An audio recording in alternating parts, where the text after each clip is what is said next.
నమస్తే రమగారు. నమస్తే జయ. రమగారు, చాలా మంది రెగ్యులర్గా లలితా సహస్రనామాలు, విష్ణు సహస్రనామాలు ఎవరికి వారు చదువుకోవటం, లేదంటే ఒక గ్రూప్గా ఫామ్ అయ్యి కూడా చదువుకుంటూ ఉంటారు. మీరు కూడా లలితలో గ్రూప్ ఉన్నారు కదా, కాదా? తక్కువే, తక్కువేనా? సొంతంగా చదువుకుంటాను నేను. ఓకే. ఇప్పుడు మన అనంతలక్ష్మి గారు అయితే గ్రూప్లో ఉన్న వాళ్ళకి ఈవిడ కరెక్ట్ చేస్తూ ఉంటారు. కొన్ని గ్రూప్లో ఉంటారనమాట, ఈవిడేం చెప్పరు. ఏం చేస్తారమ్మా, రోజు మార్నింగ్ 4 o'clock 5 o'clock అంటారండి. అప్పుడు మీరేం చేస్తారమ్మా అని అడిగితే చాలా మంది అక్షరాలు చాలా అక్షర దోషాలు. అక్షర దోషాలు ఉంటాయి. నాకు చాలా బాధ అనిపిస్తుంది జయ. వాళ్ళు నేను కరెక్ట్ చేస్తా, నేను వింటూ మిగతా కార్యక్రమాలు, ఇంట్లో పనులు లేకపోతే వేరే కార్యక్రమాల్లో ఉన్నా కూడా సరి చేస్తానని చెప్తూ ఉంటారు. అట్లా నాకు అలాంటి గ్రూపులు లేవు. లేరు మీరు. ఎలా చదువుకోవాలి రమ్మగారు? దీనికి ఏమైనా ప్రత్యేకమైన నియమాలు ఉంటాయా? ప్రతిరోజు ఉదయం సాయంత్రం అట్లా ఉంటుందా? అసలు శక్తి, లలితా సహస్రనామం చదువుకుంటే చాలా శక్తి ఉంటుంది అంటారు కదా, అమ్మవారికి సంబంధించి. మీరు ఎలా నమ్ముతారు దీన్ని? ఇది చాలా పురాతనమైనది జయ. ఇది వరకు అందరూ చదివే వాళ్ళు కాదు. ప్రత్యేకంగా బ్రాహ్మణ సమాజంలో ఎక్కువ ఉండేది. అది కూడా కొన్నిళ్లలో దళిత బోధ ఉండాలని, అంటే మన ఏమన్నా ఉపదేశం ఉండాలని భావించేవాళ్ళు. లలిత కామ్యం అని చెప్పేవాళ్ళు. ఏదైనా ప్రత్యేకమైన కోరికతోటి అది చదువుకోవటం. ఓకే. ఇప్పట్లాగా అందరూ రొడ్డగొట్టుడుగా ప్రతి వాళ్ళు చదివే విధానాలు పాతకాలంలో ఉండేవి కాదు. చాలా పెద్దది, దాన్ని ముట్టుకోకూడదు అనుకునేవాళ్ళు. పవర్ హౌస్ లలిత. అందరం ముట్టుకుంటామా? మరి కరెక్ట్గా దాన్ని ఒక ఛానలైజ్ చేస్తేనే దాంట్లో నుంచి రియల్ పవర్ రిలీజ్ అవుతుంది. మేము చదువుతాం, మాకు వచ్చు. గుళ్ళోకి వెళ్తాం, అందరు చదువుతారు, మనం కూడా పుస్తకం వచ్చుకుని పుస్తకాలు ప్రింట్లు. ఇది వరకు పుస్తకాలు ప్రింట్లు ఇవి రేర్గా ఒక లలితా సహస్రనామం పుస్తకం ఉండేది. అవును, నా దగ్గర ఎప్పుడో 64లో 5లో ప్రింట్ అయిన బుక్ ఒకటి ఉంది. ముట్టుకుంటే చింకి జీర్ణం అయిపోతుంటుంది. అది రేర్గా ఒక్క పుస్తకం ఉండేది. ఇప్పుడు ప్రతి ఫంక్షన్కి, ప్రతి చోట ఎక్కడ చూసినా పుస్తకాలు ప్రింట్ చేయడం, ఇవన్నీ మనకి ఈజీ అయిపోయింది. అవునండి, అవును. సో అందరి దగ్గరికి పుస్తకాలు వస్తున్నాయి. అందరూ చదవడానికి ప్రయత్నం చేసేస్తారు. కొంతమంది రోజు చదువుతూ నోటుకొచ్చేస్తుంది. ఎలా ఉన్నా చదివారేస్తారు. నీకు ఎలా ఉంటుందంటే, ట్రాన్స్ఫార్మర్లో కరెంట్ ఉంది, మీ ఇంట్లో వైరింగ్ ఉంది, స్విచ్ వైరు కనెక్టెడ్గా లేవు. నువ్వు స్విచ్ 100 సార్లు వేస్తావు, ఉపయోగం ఏముంది? ఏమవుతుంది? ఎప్పుడు కుదురుతుంది? ట్రాన్స్ఫార్మర్లో కరెంట్ ఉండాలి, మన పబ్లిక్ కరెంట్ ఉండాలి, మన ఇంట్లోకి సరైన వైరింగ్ ఉండాలి. ఆ వైరింగ్కి మనం పెట్టుకున్నటువంటి ఓ బల్బుకి కరెక్ట్గా స్విచ్ ఉండాలి. ఇది 2 కనెక్టెడ్గా ఉండాలి, బల్బు మాడిపోకుండా ఉండాలి. ఇప్పుడు పవర్ బయటకు వస్తుంది. లలితా సహస్రాన్ని అలా చేస్తేనే దాంట్లో నుంచి రియల్ పవర్, నిజమైన శక్తి, అందులో ఉన్నటువంటి మహాద్భుతమైనది, అద్భుతమైన దైవిక శక్తి బయటకు వస్తుంది. అది మనకి ఉపయోగపడుతుంది. ఉపయోగపడడం అంటే అదేమన్నా మనకి పని చేసి పెడుతుందా? కాదు. మన చుట్టూతా ఒక పాజిటివ్ ఎనర్జీని నింపుతుంది. ఈ పాజిటివిటీ వల్ల మనం అనారోగ్యాన్ని, అకాల మృత్యువుని, దరిద్రాన్ని, సమస్యలని, వీటి నుంచి తప్పించుకోగలుగుతాం. పాజిటివ్ ఎనర్జీ ఉంటే కొంచెం తగ్గిపోతాయి అంతే. ఇప్పుడు అది లలిత చదివితే ఇవి తీరిపోతాయి అని అనుకోవద్దు, తగ్గిపోతాయి అని తెలుసుకోవాలి మనం. ఇది ప్రధానం, ఇదే ప్రధానం, ఇదే మెయిన్ పాయింట్. ఇదే. అవునండి. లలిత చదవటం, రోజు చదవటం వల్ల నాకు ఇలా మార్పు వచ్చిందంటే ఇది మొత్తం మారిపోదు. నువ్వు చాలా సమస్యల్లో ఉండవలసిన వాళ్ళము, అంత కాకుండా కొద్ది సమస్యల్లో ఉంటాం. మనం హ్యాండిల్ చేయగలిగే సమస్యలే ఉంటాయి. ఈ సమస్యలు మనం ఎక్కడి నుంచి తెస్తాం? మనుషులం కదా మనం, కిందటి జన్మల నుంచి మోసుకొస్తాం. పురాకృత పాపపుణ్యాలన్నీ మనని ఇప్పుడు కర్మల రూపంలో బాధిస్తాయి. మనం ఇప్పుడు చేసే కర్మలు మన వచ్చే జన్మకి క్యారీ ఫార్వర్డ్ అవుతాయి, ముందుకు వెళ్తూ ఉంటాయి. దీన్ని తెలుసుకోవాలి మనం. ఇప్పుడు మనం సరిగ్గా చదివితే, ఇందులో సరిగ్గా చదివితే అనేది ఒక పాయింట్. అదే కదా చెప్తున్నా. అంతే. ఈ సరిగా చదవటం అంటే ఏమిటి? దేశకాల నిర్ణయం. మనం ఎక్కడ కూర్చుని చదువుతాం, ఏ సమయంలో చదువుతాం, ఎక్కడ? శుభ్రమైన చోటు, ఇల్లు శుభ్రంగా ఉండాలి, చక్కగా పచ్చగా తోరణం ఏదైనా కట్టుకుంటే మంచిది. లేదా దేవాలయం దేవతార్చనలో కూర్చున్నాం, చక్కగా దీపం పెట్టుకుని అగరతో ధూపం చూపించి 2 పువ్వులతో అలంకరించి, పెద్దవేం చేయొద్దు, బోల్డని కేజీ పువ్వులు అక్కర్లా, 2 పువ్వులు శ్రద్ధగా కాస్త గంధం సమర్పించి స్థిరంగా కూర్చుని చదువుకుంటే ఫలితం బాగుంటుంది. దేశం కాలం మళ్ళీ మట్ట మధ్యాహ్నాలు అర్ధరాత్రులు కాదు. అస్తమానాలు ఉదయాస్తమాలు అస్తమానాలు చదవాలి. ఉదయం అంటే పొద్దుటిపూట 12 గంటల లోపల. అస్తమానం అంటే సూర్యాస్తమయం అయిన దగ్గర చదువుకోవచ్చు. నీకు ఎప్పుడు పడితే అప్పుడు నిద్రలేచిన మంచం మీద కూర్చొని చదువుకుంటా, అన్నం తిన్నాక చదువుకుంటా, అలాంటి పార్కులో పద్ధతులు నడుస్తూ చదువుకుంటా. చదువుకుంటా అవి చెయ్యొద్దు. అది మీరు ఊరికే ఏదో పాటలాగా పాడితే ఫలితం అయితే లభించదు. పాటలాగా పాడినందుకు లభించవలసిన ఫలితం ఏదైనా కొంత ఉంటే అది లభించవచ్చు, అందులో మళ్ళీ తప్పులు లేకుండా. అక్షర దోషాలు ఉండకూడదు. అక్షర దోషాలు ఉండకూడదు. ఈ ఎందుకు ఉండకూడదు అనేది మాట్లాడదాం. ఇప్పుడు లలితా సహస్ర నామము అని కదా దాని పేరు. అవునండి. సహస్ర నామాలు, 1000 నామాలు. నామం అంటే ఏమిటి? పేరు. పేరు, అభిజ్ఞ, గుర్తు. నీకు ఇప్పుడు నేను రోడ్డు మీద నడుస్తావు, వెనక నుంచి రమ అని పిలిస్తే పలుకుతానా? నేను రమణి అంటే పలుకుతానా? నిన్ను జయిని అంటే పలకవు, నువ్వు జయ అంటేనే పలుకుతావు.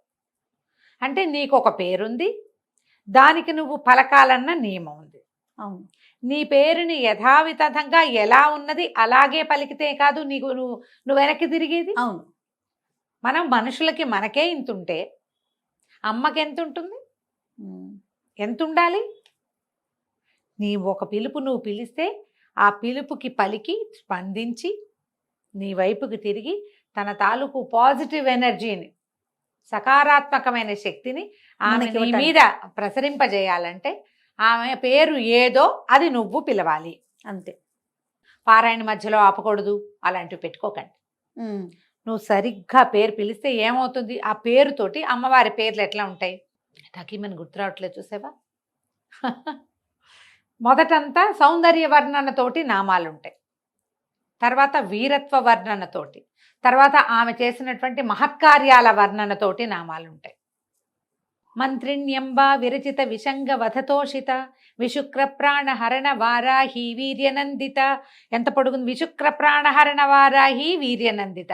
విశుక్రుడనే రాక్షసుని చంపినటువంటి వారాహి యొక్క వీర్యాన్ని చూసి నువ్వు సంతోషించవు, సంతోషించిన తల్లి. ఈ ఇప్పుడు విశుక్రుడికి దీర్ఘం పెట్టినా వారాహికి దీర్ఘం పెట్టినా నామం కుదరదే, పేరు కుదరలేదుగా, అవునా? తర్వాత కామేశ్వర ముఖాలోక కల్పిత శ్రీ గణేశ్వర. గణేశ్వరుణ్ణి కల్పించింది అమ్మవారు. ఎలా చేసింది? కామేశ్వరుణ్ణి చూస్తూ కల్పించింది, గణేశ ప్రతిమ చేసి అప్పుడు యుద్ధానికి బయలుదేరింది. ఈ పదాలన్నీ కరెక్ట్గా వస్తేనే అర్థం వస్తుంది. ఎలా? నీకు ఇంకో ఈజీ తెలుగులో చెప్తా. ఇప్పుడు మా ఊరి పేరు, మా నాన్నగారి పేరు నేను అని తెలియాలి.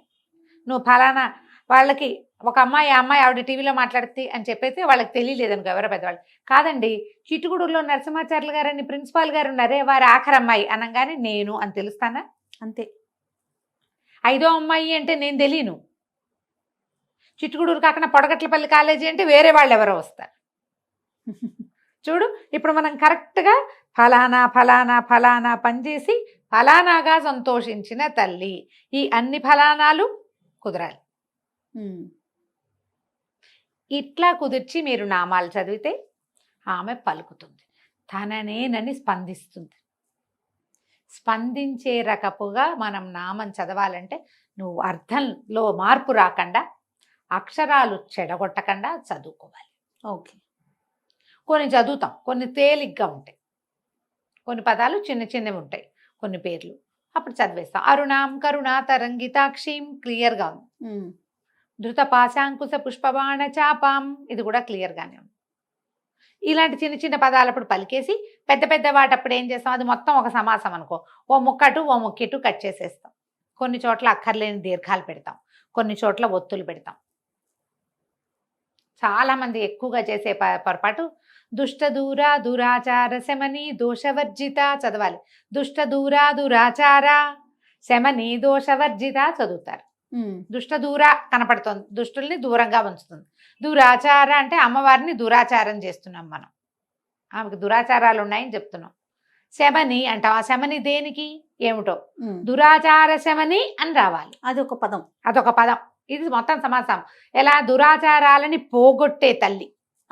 చూడండి ఎంత అర్థం మారిపోతుందో. దోషవర్జిత, దోషాలు పోగొడుతుంది తల్లి.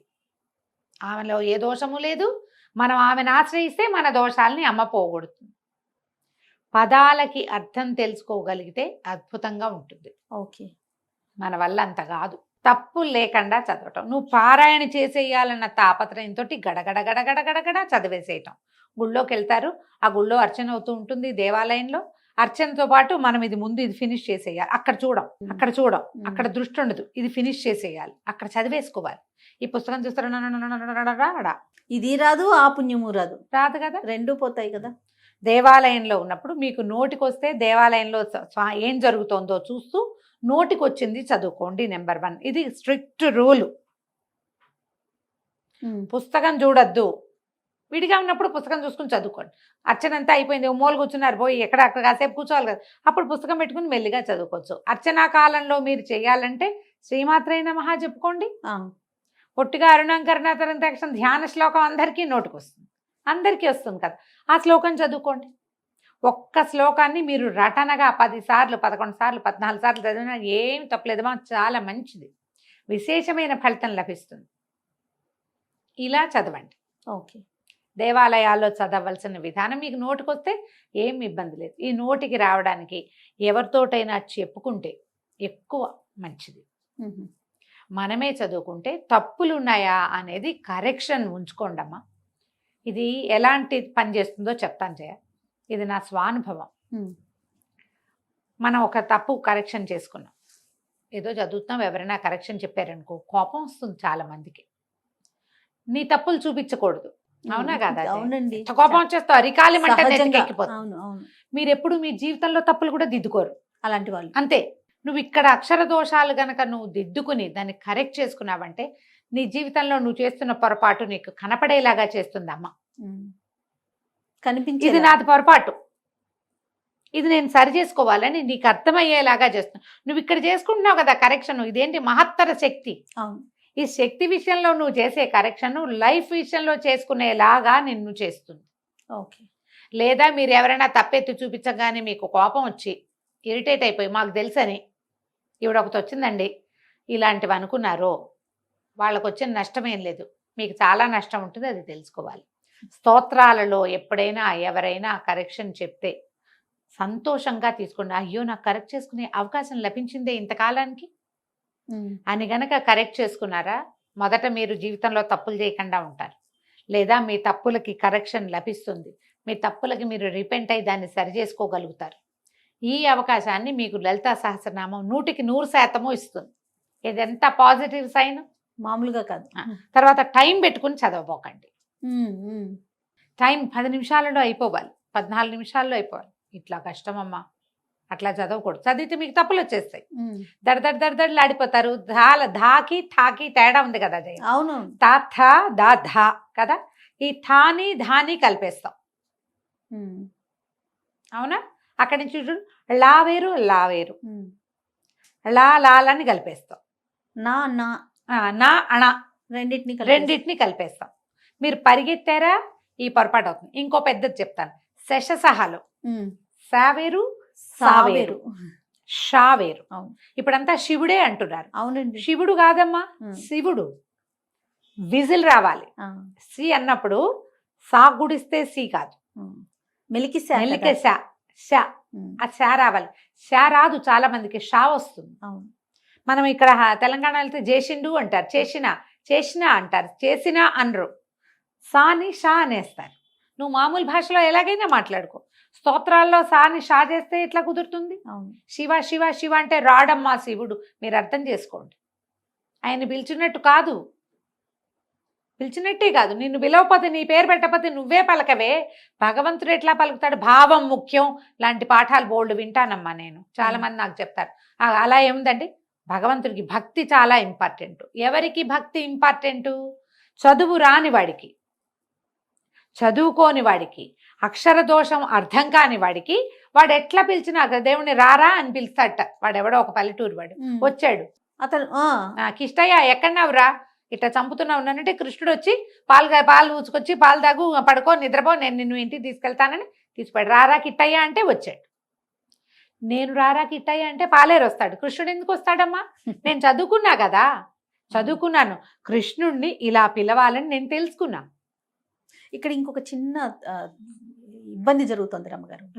పొద్దున్నే ఏదో మాటల మీద దసరా హాలిడేస్ అంటుంది మా పాప ఆ. హనీ. ఆ. ద షా కాదే ద సా సరిగమల్లో సా అని చెప్పా. ఆ. మరి ఇంగ్లీష్ లో రాసేటప్పుడు ఎస్హెచ్ అని రాసాం, మేము ఎస్హెచ్ అని రాస్తున్నాం, ఉమ్. అందుకని నేను షా పలుకుతున్నాను మమ్మీ అని చెప్తోంది. ఉమ్. అది దానికి ఏం దాన్ని చేయలేం. మనం ఎవరిని సరి చేయాలి ఇప్పుడు చెప్పండి? ఇవి లేటెస్ట్ పిల్లలు లలితా ఆ. సహస్రాలు లేటెస్ట్ చిటి పిల్లలకి రావు రావు కదా, అంటే పెద్దవాళ్ళకే ఇంక ఇప్పుడు వస్తుంది. అదే వచ్చేస్తుంది కదా, అదే వస్తుంది. సా శా షా, ఇంకా వాటికి వేరియేషన్ ఏం Difference తెలుస్తుంది వాళ్ళకి? తెలీదు. డిఫరెన్స్ ఇంగ్లీష్ వాళ్ళ తెలీదు, ఆ. తెలుగు చదివేటప్పుడు మనం మనకి కొంచెం సరి చేసుకోగలిగితే ఏమన్నా కొంచెం చిన్న పెద్దవి మార్చుకుంటారేమో. అవును, మార్చుకుంటారు కాస్త అవును. చెప్పగలిగితే. మీరు ఒక్కటే గమనించండి, తెలియని వాడు ఎలా పిలిచినా అమ్మ పలుకుతుంది. తెలిసిన వాడు తప్పు చేయకూడదు, తప్పు కరెక్ట్ చేసుకోవాలి. తప్పు జరిగినా దాన్ని కరెక్ట్ కరెక్ట్ చేసుకోవాలి, అంతేనండి. తప్పులు మార్చుకోవాలి మనం. ఈ అక్షర దోషాలని ఉండనివ్వబోకండి. లలితలో ఇలా గనక మనం లలితా సహస్రనామం ఒక్క అక్షరం లేకుండా, తప్పు సమయంతో పరిగెత్తగా, అక్షర తప్పు లేకుండా సమయంతో పరిగెత్తేసి చేసేయకుండా తాపిగా నోటికి నిదానంగా నేర్చుకుని ఒక 6 నెలలైనా పడుతుంది జయ మనకి చక్కగా రావటానికి, తాపీగా వెళ్ళడానికి. దీనికి మళ్ళీ ట్యూన్లు సంగీతము ఏం అక్కర్లేదమ్మా. దానికి అనుష్ఠుప్ ఛందస్సు విష్ణు అంతే సహస్రనామాలాగానే. అంతే. అలాగే అయితే ఏంటంటే మనం మధ్య మధ్యలో ఏమవుతుంది, విష్ణు సహస్రనామాల్లో పెద్ద సమాసాలు తక్కువ ఉంటాయమ్మా. అవును. ఈ లలితా శాస్త్రంలో సమాసాలు పెద్దవి. ఓహో. మొదట 25-30 శ్లోకాలు అయితే అన్ని అమ్మవారి సౌందర్య వర్ణన కదా, అవి చాలా పెద్దవిగా ఉంటాయి. ఉమ్. ఈ ఇంత పెద్ద వాటిని మనం చేసేటప్పుడు ఎక్కడ విరవాలి అనేది మనకి సమస్యగా ఉంటుంది. సో వినాలి మనకి, అంతే కదా రమ్మగారు? వినాలి, తెలుసుకోవాలి, ఎవరితోటైనా చెప్పుకోవాలి. పెద్దవాళ్ళు చదివేది వింటే కూడా మనం అక్షర correction దోషాలను మనం సరి చేసుకోగలుగుతాం. చేసుకోవచ్చు. ఇప్పుడు నా పాటు వాళ్ళు ఎవరైనా కనపడ్డారనుకోండి, ఇప్పుడు అనంతలక్ష్మి గారు ఉన్నారు, వారు చేస్తున్నారు కదా, అవును. అలాంటి ఏదైనా గ్రూప్లో చేరి తప్పులు లేకుండా చదవండి, తప్పనిసరిగా ఫలితం ఇస్తుంది. తప్పు రాకూడదు, ఇదొక స్ట్రిక్ట్ రూల్గా పెట్టుకుంటే కనుక మీకు అద్భుతమైన ఫలితాన్ని ఇస్తుంది లలితా శాస్త్రం. పొద్దున సాయంకాలాలు చేసుకోవచ్చు, విశేషించి అష్టమి పౌర్ణమి చాలా అద్భుతమైన రోజులు. అష్టమి నాడు పౌర్ణమి నాడు అమ్మవారిని కనుక మనం చదువుకుంటే అద్భుతమైన ఫలితం ఇస్తుంది. ఇక పౌర్ణమి నాడైతే చంద్రబింబాన్ని చూస్తూ లలితా సహస్రనామం చదువుకుంటే మానసిక సమస్యలు కూడా తగ్గుతాయి. ఓహో. పిల్లలకి నేర్పించవచ్చు, 2 శ్లోకాలు చొప్పున చెప్పినా తాపీగా వచ్చేస్తుంది. నిదానం, ఎక్కువ శ్లోకాలు కదా, శ్లోకాలు ఎక్కువ ఉన్నాయి కదా. దీనికి పూర్వపీఠిక ఉత్తరపీఠిక చదవము. మనకి విష్ణు సహస్రనామానికి అయితే పూర్వపీఠిక స్తోత్రము, తర్వాత ఏమో అదే మన నామాలు, తర్వాత మళ్ళీ ఉత్తరపీఠిక చదువుకుంటాం. అవును, అందరికీ తెలిసినవే కదా. 3 భాగాలు ఉంటాయి, ధ్యానం భాగం ఉంటుంది, అలా కనపడుతుంది. మనకి లలితా శాస్త్రంలో సాధారణంగా పూర్వ ఉత్తర పీఠికలు పెద్దగా చదవరు ఎవరు, నామాలే చదువుకుంటాం కదా. అంతేగా, అది నేర్చుకోవచ్చు కదా. ప్రయత్నం చేసి చూడండి. నాకు కూడా క్లాస్ ఒకటి తీసుకుందామని ఉంటుంది జయ, సమయం సరిపోదు. ఇప్పుడు సౌందర్యలహరి పాఠం ఒకటి ఉంటుంది, వారానికి 1-2 క్లాసులు అనుకో. దానికే నేను ఒక టైట్ స్కెడ్యూల్ లాగా ఉంటుంది, జనాలకి కుదరాలి కదా. ఎప్పటికప్పుడు అనుకుంటూనే ఉన్నాను, సుమన్ గారు అయితే అసలు ఒకసారి పెద్ద క్లాస్ లాగా పెట్టండి మీరనే చెప్పాను, చేయాలనే ఉంటుంది. కానీ నాకు అవకాశం లేదు. ఎక్కడ మీకు అవకాశం దొరికితే అక్కడ శంకర మఠాలు అలాంటి చోట చక్కగా చెప్తారు. వాళ్ళందరూ చదువుతూ ఉంటారు. చిన్న కరెక్షన్స్ ఉంటే కరెక్ట్ చేసుకోండి, మంచి ప్రింట్ ఉన్న పుస్తకం కొనుక్కోండి. శంకర మఠంలో దొరికే మంచి పుస్తకాలలో ప్రింట్ చాలా బాగుంటుంది, వాచాదోషాలు లేవట అందులో. నేనైతే ఆ బుక్ చూడలే, నాకు 2-3 పెద్దవాళ్ళు చెప్పారు అక్కడ దొరికే పుస్తకాలు తెప్పించండి బాగుంటాయి అని. ఇలా ప్రయత్నించండి, అప్పుడు ఈ లలితా సహస్రనామంలో ఉన్నటువంటి పరమాద్భుతమైన మహత్తరమైన పాజిటివ్ ఎనర్జీ, దైవికమైన శక్తి మనకి తోడుంటుంది. సొంతం అవ్వదు, తోడుంటే చాలు కదా రమ్మగారు. మన వెనకాల ఉంటుంది, మనతో పాటు ఉంటుంది. నిత్యము చదువుకోవచ్చు మీ ఓపిక అవకాశాన్ని బట్టి. డ్రైవ్ చేస్తూ చదవచ్చా అని ఒకరు అడిగారు. పాపం వాళ్ళకి అవకాశం లేదు, ఏం చేస్తారు? ఏదో చేయండి అమ్మా. మరి పార్క్లో వాకింగ్ చేస్తూ కాకుండా శుభ్రంగా తయారై ఇంట్లో ఏదో పూజ చేసుకుని వెళ్తారు కదా, చదువుకోండి. మరి ఇక తప్పదు కదా. అది రైట్. నమస్తే. నమస్తే జయ.